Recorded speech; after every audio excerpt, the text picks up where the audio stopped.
Gotcha. Didn't see that coming, did you? Well, it won't be the last time you're taken by surprise, because you're on... Phobia Island! I'm your host, Vince, and our contestants will be challenged to face their worst fears. Some will cower, others will run away, and one lucky competitor will be the survivor, the one with courage.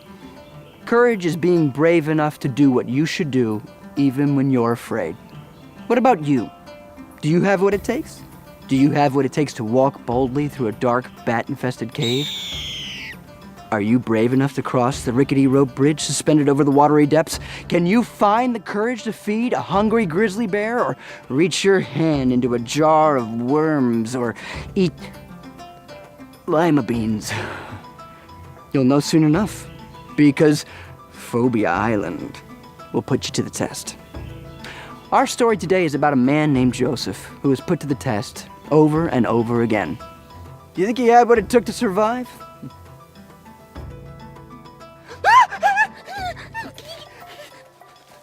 Spiders are my number one fear.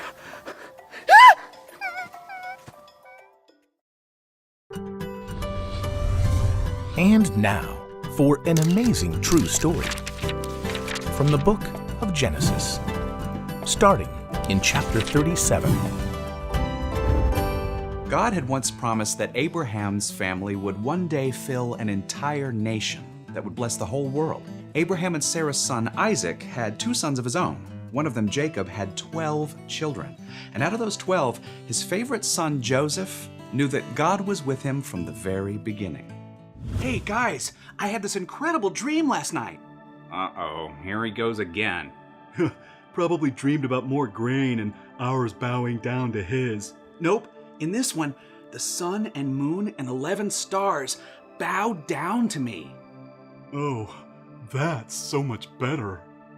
Joseph's brothers were so jealous of him that they threw him into a pit. Hey! And sold him to some merchants who were traveling the long road to Egypt. Joseph was forced to work as a slave in the home of a rich man named Potiphar. I want that wheat properly stored, down to the last grain. Yes, sir. Now, it would have been easy for Joseph to pout and whine, but he knew that God was with him, and so he did his very best. Excellent work, Joseph. I'm putting you in charge of all that I have. Joseph had now become successful by doing the right thing, but then Potiphar's wife tried to trick him into doing something wrong. Would have been easy for Joseph just to go along with it, but he trusted God would give him courage. It's not right. I can't sin against God. Potiphar's wife was so angry, she told lies about Joseph, and Potiphar believed every word. Throw him in prison. Once again, Joseph could have despaired. This cell is so small, but, well, at least it'll be easy to keep clean. Even here, Joseph knew that God was with him, so instead of giving up, he made friends with the guards and the other prisoners. Hey, guys, I've got this great song for you.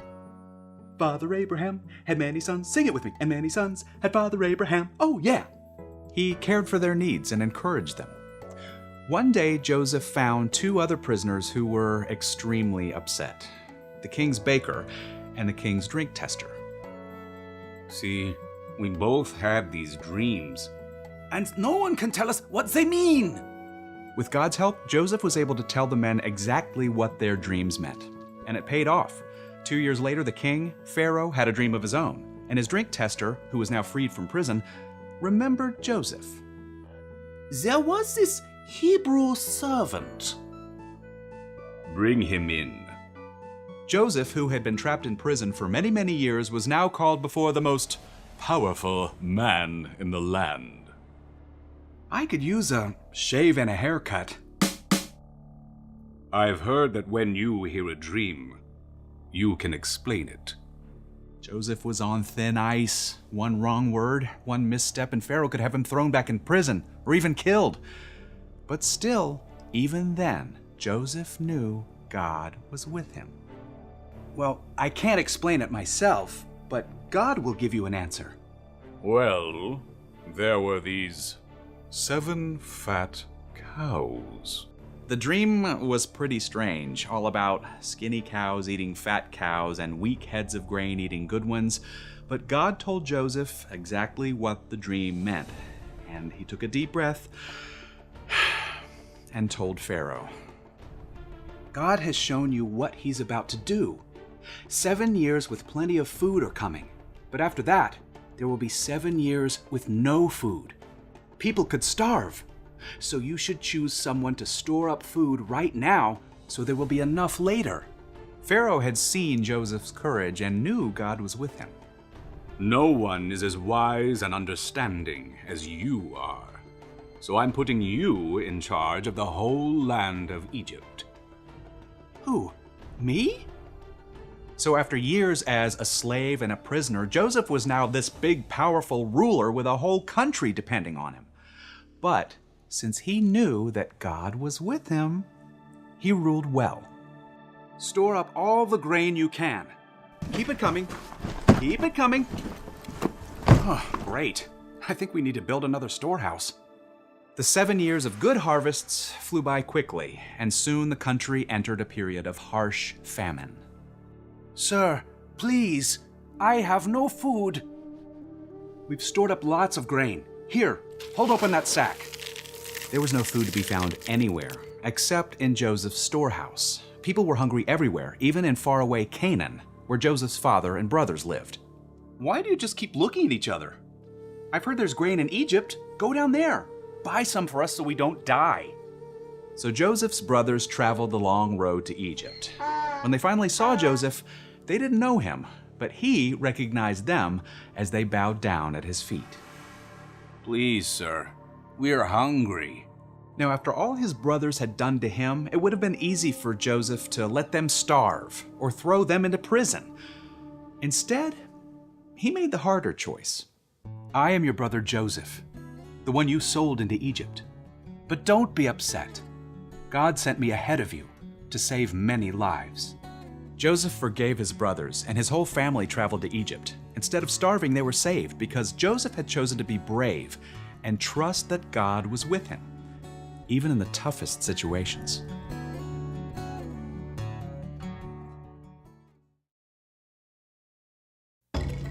Are they all gone?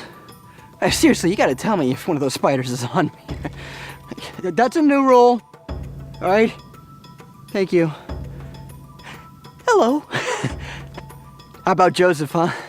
He was beaten and thrown down a well, he was sold into slavery by his own brothers, and he was thrown in prison for years. But did he give up? Did he lose courage? No. And he had a really good reason why. Because God was always with him. It's true. God was with him in prison. God was with him as a slave. God was with him in the bottom of the well. God was always with him. And the good news for you is that when you have some really scary fears to face, God is with you too. So if you're in the dark, God is with you. When you're not on solid ground, God is with you. He's with you on the first day of school, on your first plane trip, when you have to eat lima beans, and when you have spiders crawling all over your back. So when you're afraid, talk to God. Ask him to comfort you and give you courage. After all, God is always with you. So if you want to survive Phobia Island or any fear, here's the one thing to remember. I can be brave because I know God is with me. Another spider. Whatever. I'm okay. God is with me. You're free, little guy. See? That's what courage looks like. I'll see you next time.